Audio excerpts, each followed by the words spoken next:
இன்னைக்கு நம்ம அப்துல் கலாமை பற்றி கொஞ்சம் பேசலாமா?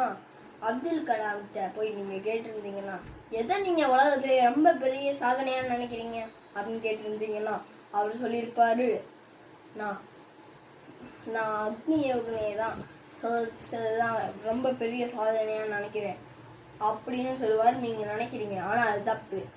அதே மாதிரி தான் ஒரு ஃபங்க்ஷனில் அவரை வரவேற்க நிறைய சீஃப் கெஸ்ட் பிஸ்னஸ்மேன்ஸ்லாம் இருந்தாங்க. அவங்கெல்லாம் அப்துல் கலாம்கிட்ட கேட்டாங்க, நீங்கள் உலகத்துல எதை பெரிய சாதனைன்னு நினைக்கிறீங்க அப்படின்னு. ஆனால் அவங்களும் உங்களே மாதிரியே தான் நினச்சிருக்காங்க, அக்னி ஏவுகணையை தான். ஆனால் அவர் என்ன சொன்னாருன்னு தெரியுமா? நான் ஒரு ஸ்கூலுக்கு போயிருந்தப்பா இங்கே இருந்த குழந்தைகளை சிரிக்க வச்சது தான் என்னோட இருக்கிறதுலே பெரிய சாதனை லட்சியம்னு சொன்னார். உங்களுக்கு இதே மாதிரி நிறைய வீடியோஸ் பார்க்கணுன்னா எங்கள் சேனலை ஃபாலோ பண்ணுங்கள். லைக்ஸ் உங்கள் விருப்பம்.